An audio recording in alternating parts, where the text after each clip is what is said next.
And hey everybody, welcome to another live stream from the Tridek team. This is Christopher once again, and today I'm actually joined by Alex Vito. Hey there. Alex, what exactly is it that you did on Tridek? I mean, I've said a couple times calling you the father of Tridek. You want to give us some info on that? Yes. The long version or the short version? For now, let's go to the short version. Okay. I always liked card games like Magic and Yu-Gi-Oh! and I thought I wanna make my own one. And the developing process of Tridek was between 2003 till now. And we always improved things, and yeah, basically that's it. I always had the idea to make because I'm a great Pokemon fan. I admit I love this game, and this not only having one hero but hundreds. And I tried to for Tridek I tried to simply this kind of philosophy and gameplay flow. I try to implement this into the game. Okay. So, as a Pokemon fan, how exactly would you say that Tridek compares to Pokemon, as it were? Because I know there's a lot of fans of Pokemon. It's always been a popular game. It relates because we do have the focus on the creatures. These are the main actors in the game, and because I think the main difference between Tridek and other trading card games is that most, take Magic for example, and they have very much human. How do you say? Human troops. And for Tridek, I didn't want this. I just wanted real cool creatures. Just no humans, no soldiers, no mages, no elves, and no orcs. And yeah, that's about it. And Pokemon, it's all about creatures too. So I don't think we need this human component. So essentially escaping from the monotonous and continuous assault on players with the high fantasy and going with a science fiction theme base. Yeah, you could say that. And because I'm a huge science fiction fan too. And yeah, it's like Jurassic Park in space. Okay, Jurassic Park in space. Yes, I think is a pretty good analogy.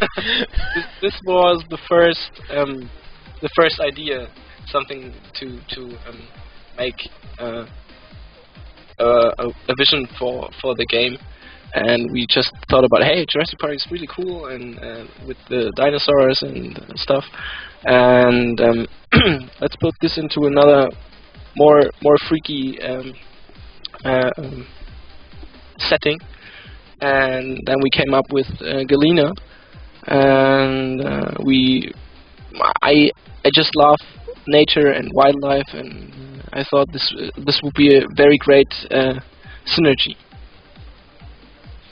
Yeah, that makes sense. So what other things went into, Tridek? I mean, we have established rules, which we've gone over. We've seen the gameplay.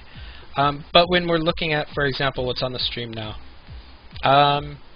the background elements for the cards themselves, the different areas of Galena, what was actually considered when you went into this?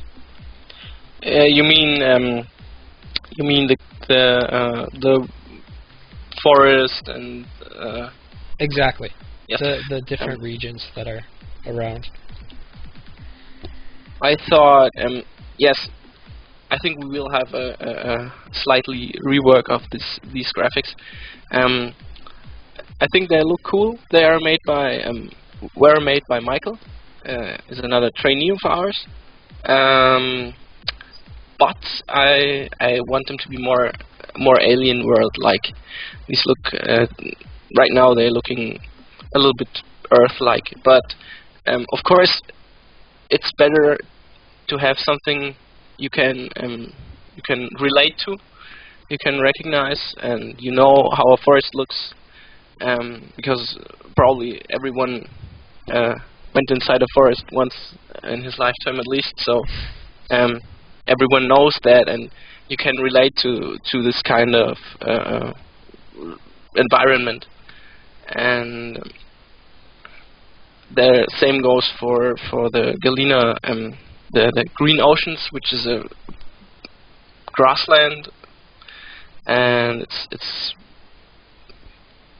gigantic, and the settlers have taken the root of their how do you say? I'm missing words right now. I'm Relax, sorry. you're doing good. I mean, you're describing it great. I mean, the Right. Earth-like environments. I know that they launch originally from a lunar base, but I mean, if you want to travel outside of our galaxy to another, yeah, you only actually have what you're taking with you, correct? So you don't really want a completely, yeah, unterraformed world where there's no breathable atmosphere or anything like that, because you'll probably just die.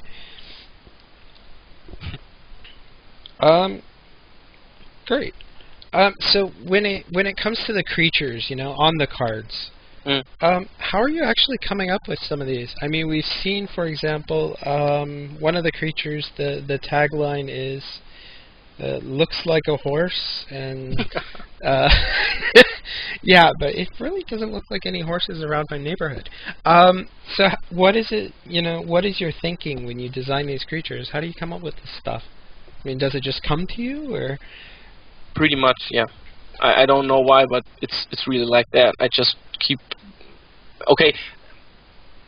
Not always. It's from time to time. I really go inside of me and kind of think about, okay, what can I do, and look at pictures in the internet, what at interesting animals and body forms, and then I try to think over and, hey, this is cool, what can I change here? And I thought this it looks, I think this creature looks a little bit pride, so it's big and strong, and I think horses do have yes, they have a bit of pride when you look at them. They, how do you say, they look Proud.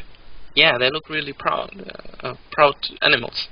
Not like I don't know, how do you say, hyena? Hyena. Yeah, okay, Hyena. that's a good point. Yes. Yes, this is, they don't look proud. They look just like, you know, rubbish, and more like evil. And of course, we have creatures that look evil, and there are fierce creatures, but I think when I'm thinking about a creature, I think it has to look really cool. It has to catch the eye, and because just like it's the same with Pokemon, you do train the Pokemons you like, either from their look or what they can do, and yeah, that's pretty much it. And I want to create creatures that everyone, you know, people see it and just say, hey, cool, I like this one, or another one says, hey, I like this one better, and so they have something to trade and to talk over and have their favorites, and that's why you can make your deck master build. Build is the German word for picture. So you can make your deck master picture, and this is your favorized creature or support card or whatever. Yeah, that's perfect. I mean, you explained it dead on. When it comes to some of the other elements, like the hacks, um, the pictures on hacks are a little different than a creature. Um, they're a little more, I don't know how exactly to say, kind of tech looking. How exactly do you guys come up with that? I mean, that's something that's a lot different than your typical image. Yes, basically it's oh my god, we had we had several very long debates about how to designing hacks, and there was a huge development process before we decided to make them look like this. And Michael did the hacks, and I wanted something like a chip from the beginning. First, it was we would like to have sort of emotions, just like rage or anxiety, or I don't know. But we threw this away and said, okay, we do have a science fiction setting, and we do have a real sport. We wanna show people this is a sport, and because it's science fiction, and you always come up with computer chips and all sorts of things. We thought that hacking a creature, because you're controlling the creatures by mind control. We thought, because about this mind control, how we can put this into the game more, and then we came up with these chip-looking things. Ah, excellent. So, well, I mean, now that we're in beta, I mean, does that mean like your work is done? I mean, are you still making more cards, or I mean, what exactly do you do now once something enters closed beta? I've never been an artist on a game, so I'm not sure how much work is there, as you know, doing all the artwork and stuff. Yes, of course. My main focus is on art direction and creature design, and we do have, I think, about 80 or 83 creatures right now, and of course they are done right now, and so currently I do paint more creatures, but recently I just manage things about the art direction, what is needed, and for example, UI things, and redesigning. Recently, we had a complete playfield redesign, making it more look more simple and for a better understanding. And I think it looks more crisp now. And yeah, so the main focus is making the UI look good, and of course minor gameplay changes, and here some card editing, yes, but the real drawing and painting work is done by now, I think. I hope we can make new cards. I would love to paint more cards, and yeah. But if you allow me, I had when I started making cards, drawing cards, I really drew them by first outlining them and then coloring them. And over the time, I discovered the joy of painting, like Bob Ross always says. So no, really, this guy's genius. I watched one movie of him on YouTube, and then I thought, yeah, okay, let's try making a snowy mountain picture. And I never painted this before, and it worked really good. I think this is really cool. Do you have the same haircut? No, I don't have that much hair, unfortunately. Okay, I had to ask. I mean, we don't have actually a video stream Michael, up at the moment. Michael has sort of an afro, or how do you say? Yeah, that would be right. Okay. Excellent. Okay, No. so when it comes to the other element, which we want to mention, which is the lore, Yes. there's a lot behind the lore of Tridek. I mean, I know from you and I talking and everything else that we're going to have some individual stories, some focus on two characters, which we might as well mention the first two since it's the first two posts that'll go up on the lore. And that would be Karen Tashari, who I think is the captain of the ship. And then also Benjamin Carver, correct? Who's like the second in command. He's more the civilian in operation. So, I mean, you actually, I can show the people two quick images, actually, of them. Once I find them. First starting with Karen. So this is actually, you drew this? Correct me if I'm wrong? No, this is not from me. We have another trainee, and his name is Konstantin, and he's 19. And as I think he's a very, very talented young man, and he has shown very much human drawings when he first came to us, and I thought it would be great for him to do this because he's very, very good, and I think you'll enjoy these images. Yeah, I mean the image I think looks pretty good. So actually the main character who we're first introduced to, who commands the ship, is actually a female? Yes. Oh, cool. Okay. And she looks kind of military, so I'm guessing that it's kind of a joint effort between like some military people on a ship to provide like safety, protection, these type things, and then also a civilian element for the colonists and all that.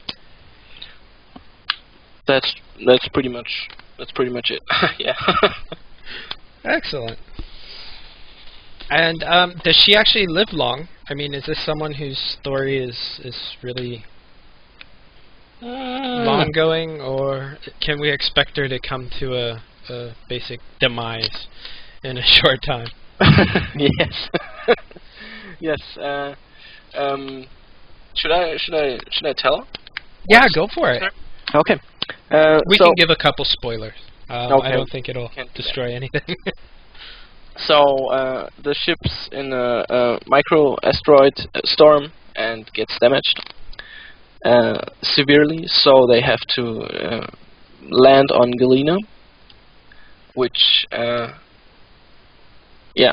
have to land, and basically it's she knows that if they don't lose weight from the ship, they're all gonna die. So she decides to throw away the cryo chambers where most of the colonists are. Ah, so basically she wants to dispose of the colonists. Yeah, not all, but kind of harsh. A certain amount of them. And because she's very frank and yes, an army type person. She has a lot of authority. Do you say authority? Yeah, you can say authority. I mean, she's the captain, so yes. What she says goes, but that's yes. kind of harsh. But yes, she's a little bit harsh and determining. Do you say determining? Determining? Determining, okay, thanks. But the only one who really talks against her is this Benjamin Carver guy. He's actually a lead scientist on the ship, and he just doesn't want to sacrifice that much people because they do have to attend to their business on the planet, and if there are no humans left, they would die out simply. And instead of she tells him to get rid of them, and instead of getting rid of the colonists, he just how do you say? Ejects? ejects. Yes, it just ejects all of the weapons they have, machine guns and laser weapons and all cool damaging stuff. And of course, she's not happy with that, and but they manage to survive the crash, but they get attacked by Kelbones.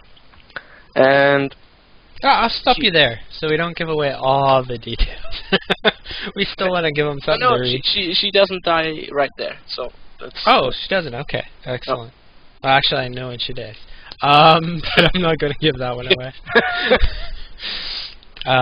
First I'll send that, to the team and let everyone give feedback, and then I'll post it up. So, yeah, it should be interesting, though. Excellent. So Carver, the guy who's on the screen now, is a civilian, like you said. He's basically, I guess you could call him like the science officer. Focused more on, the individual aspects of survival in terms of, where their food's coming from, their water, power, all that kind of stuff. And yeah, I mean, it should be interesting for anybody who reads it and is interested in it. How many people were actually on board the ship before it crashed? So basically when they set out. I guess about 200,000. Oh, okay. So I mean, there was a good number of people, but it wasn't of course. An unbelievable amount. Oh, not 5 billion or something like that. No, it's 200,000 to 500,000, I would say, but not more. Oh, okay. I actually have, if you give me 1 second, I'll pop it up. Some of the actual concept art. Which I just found. Okay. Which a lot of people should be relatively interested in, because, I mean, it is really well made. But also there's some size comparisons in a couple of the concept artworks, which I would like to show. Give me just 1 second. Okay. So currently what we have, what we're displaying, is a couple of the concepts that you had made with the Aqua family. Yeah, I see. I'm with you now. Yeah. These you see. Stop. You see the background is there. We do have the bluish background in our game, but first it looked like this. It was gray and ugly, and yeah. Oh, this is Flora, and this is the horse, number 3. Number 3, okay. Yes, this is the horse we were talking about earlier, and yeah, basically, yeah. So what's up? Basically, what was the question? I hadn't really stated a question yet, but basically, as you can see, I mean, there's different sizes of creatures. Is there anything you take into account? Because I mean, if you look at creature number 2, for example, he's enormous compared to a person, whereas number 5 is pretty much a little shorter but the same size. There is a comparison.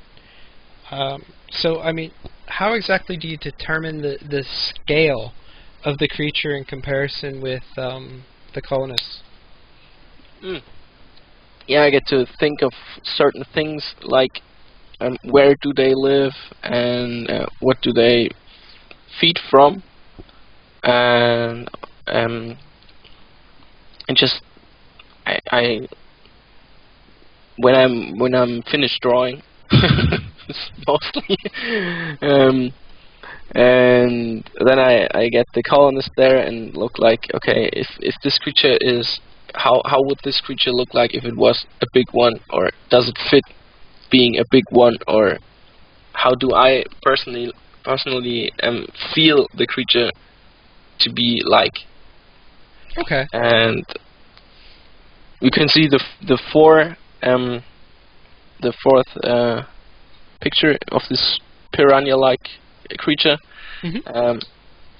Yes, a piranha is not big, so I just thought, okay, this one could be a little bit bigger, but not oversized.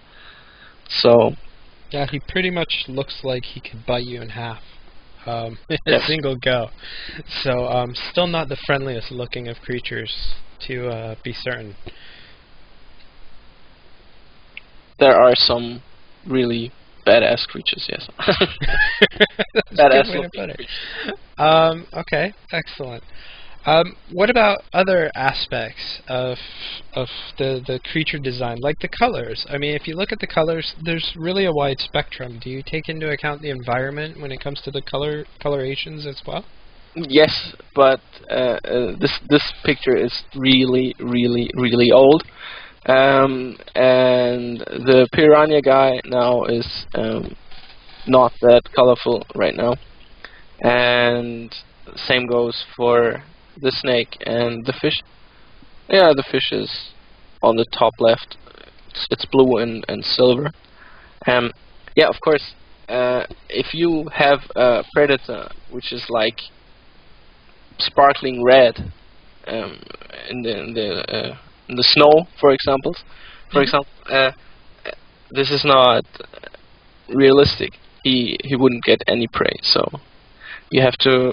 I think you have to focus on um, the real world, what's outside, how animals look like, and then relate and morph these all these values which come together, how they move, the coloring, of course, that's what we're talking about right now. The coloring, it should not be too, how do you say, if it's just in your face. And of course, there are some creatures which are really colorful because they are poisonous or Well, yeah, mostly poisonous.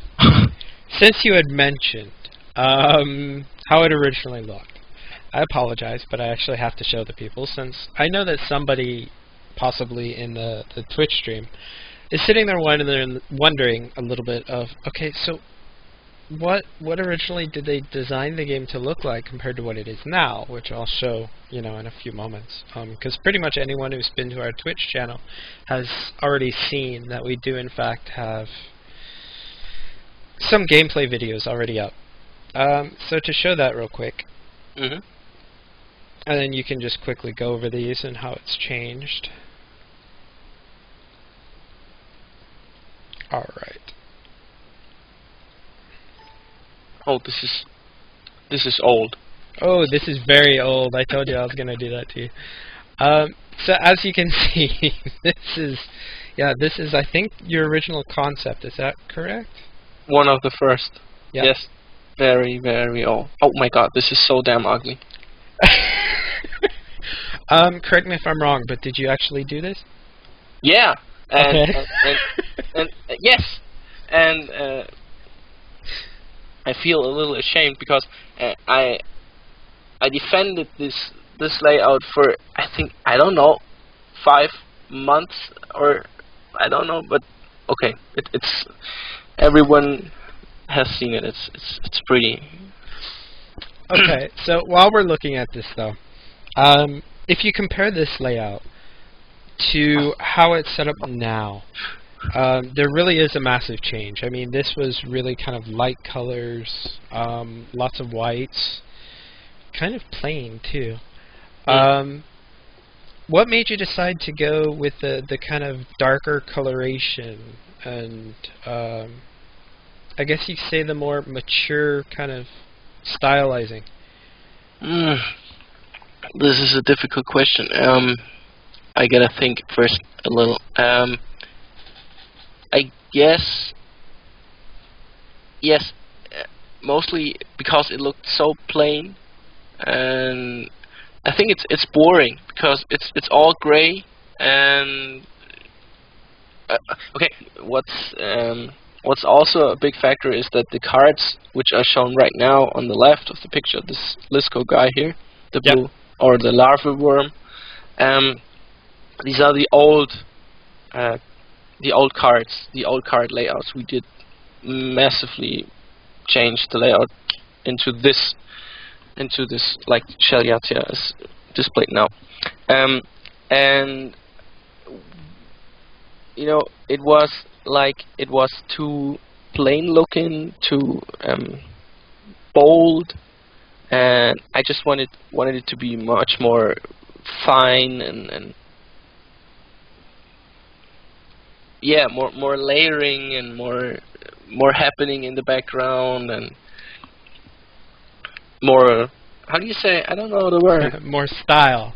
More style. More You swag. wanted to give some more eye candy, essentially. Yes, eye candy and swag. Swag. Okay. So we're not just offering one thing. We're actually giving people swag. No. No YOLO swag. Never. Oh my. Let's not get into that one. So what I'm going to actually embarrass you with next, which I just managed to dig out, was actually some of the cards for detail. Because again, you know, the cards have evolved a good bit. You can see the cards on the left there. Those are relatively newer. But these ones that I'm going to put up now were actually the original, correct? Give me 1 second to put them up. Okay, make that like 2 seconds, because Twitch is taking a moment. There we go. So these were... Oh my god. Okay. Yes. I'm glad people can't see me. Right. Why are you glad people can't see you? I'm yeah, but okay. I do have to say something right now. Okay, this also was made by Michael, who was responsible for creating the hacks and supports and the backgrounds of these cards. You see at the right, and yes, we a long time this crystal balancing and of cost and yield, which you can see at the stinger right now, it was very hard for us to display, and we just first we went for a more 3D design with drop shadows, and but what you can see is the headline where the name stands, like the Cave Hunter, and the rarity, which is right behind, right below.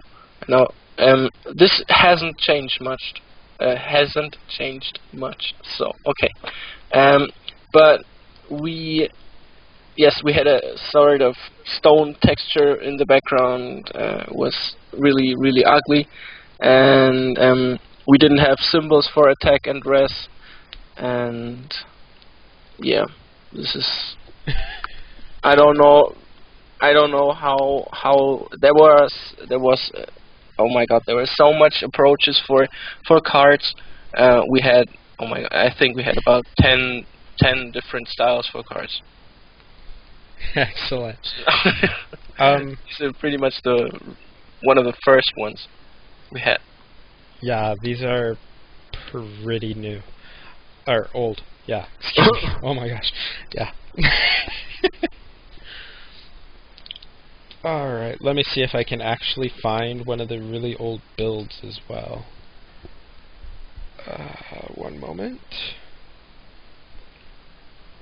And the pictures on the cards were just sketches. We didn't even have got backgrounds to show the size of the creatures, which was a big point. Everyone mentioned, hey, I can't imagine how big this creature really is.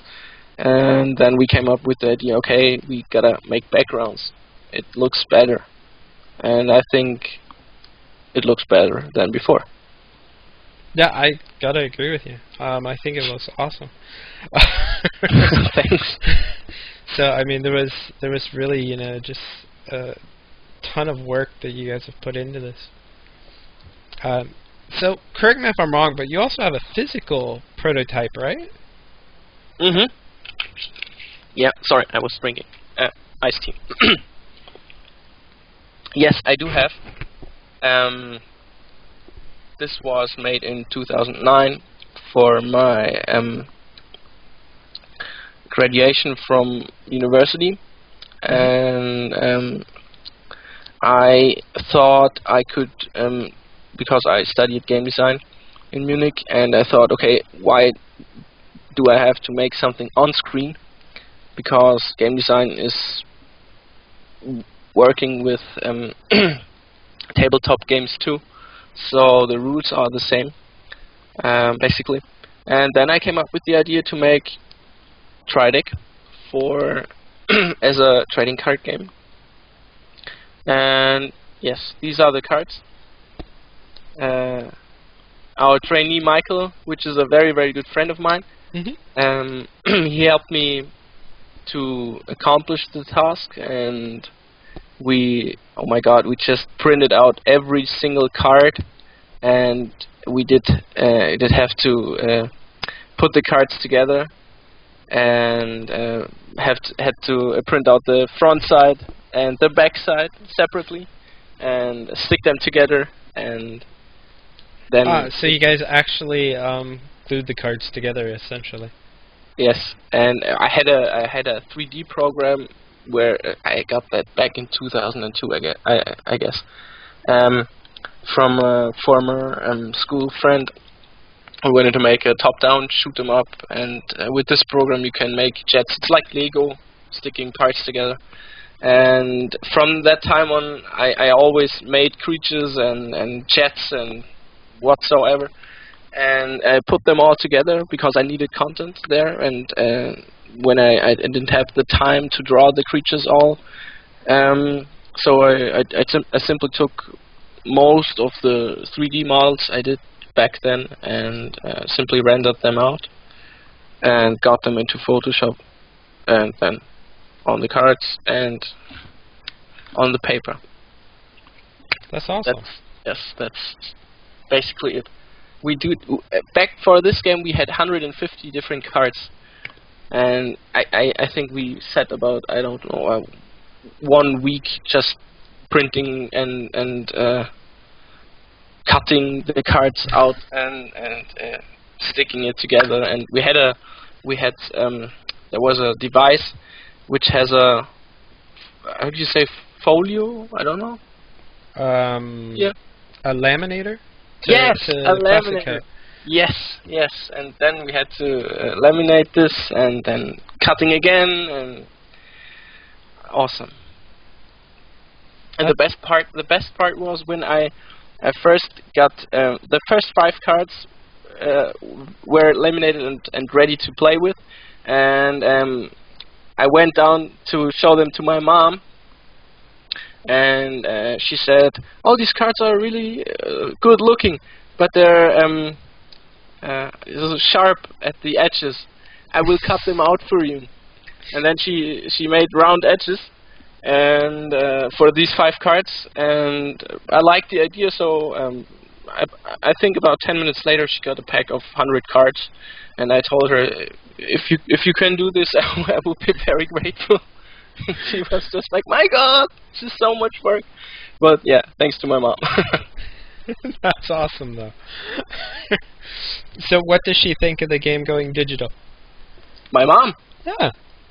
I don't. Have you told her? Yes, of course, but she's really not into computers. Aha. Okay. But she likes the creatures and the style, I guess. I hope. Excellent.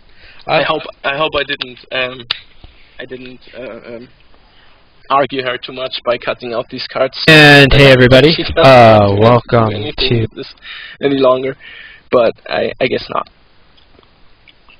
Awesome. So, is there anything else? We'll bring this first one to a close. But is there anything else you actually would like to share with people about Tridek? That's another difficult question because I don't know what people might want to know. Yeah. Well, typically you'd figure that they'd want to know pretty much anything to do with the game, we would hope. I mean, what about the future? How many cards can we expect? Those kind of things. I hope by the end of the year right now we do have 144 cards, and I think by the end of year we can reach the double amount. So we have 288 cards to 300. I hope this is for me. It is possible. We do have each card set, each booster set contains of 72 cards, 72 different cards, because this number for us is easier to deal with regarding the creature families, the hex, and the supports. And we also want to introduce a new type of cards, which I don't want to tell more right now. But these cards won't cost you crystals, I think. Interesting. Okay. They should be adding a lot more strategic gameplay and possibilities, and yeah. And maybe we have then in the next booster series, booster set, these kind of cards, and in the following set maybe another one. Okay, excellent. Regarding creatures. Awesome. Well, I mean, I think that pretty much sums it up. It's a good intro into the artwork. We touched on the lore and the fact that they crashed in a place of glory onto the planet and said hello. Maybe not the way they intended to make their mark on the planet, but I imagine the mark they made was fairly substantial. And then, yeah, you went over some of the artwork as well, plus we got to embarrass you a little bit and show you the original artwork, which you weren't expecting. I apologize. No, I could have given you a warning, but yeah, I mean, I wanted people to see your actual response, or to hear your actual response, excuse me. Excellent. We'll come back to that later. We talk about this later. Yeah. No, okay. I'm okay with that. We probably will. I have no doubt. Just to quickly let everyone know, since we did have a number of viewers who were not actually signed in to Twitch. If you sign in to Twitch TV, you can actually ask questions in the chat room. We do have developers who are in the chat room, and it's easy to see them because they have TAG in front of their name. Basically, everybody on the team who's representing Tridek does have TAG in front, except for Solomon. He actually hasn't done that one yet. Yeah, he's sick at the moment. Yes, I know. I'm not giving him Poor guy. anything for that one. Yeah, I mean, sign up for Twitch TV.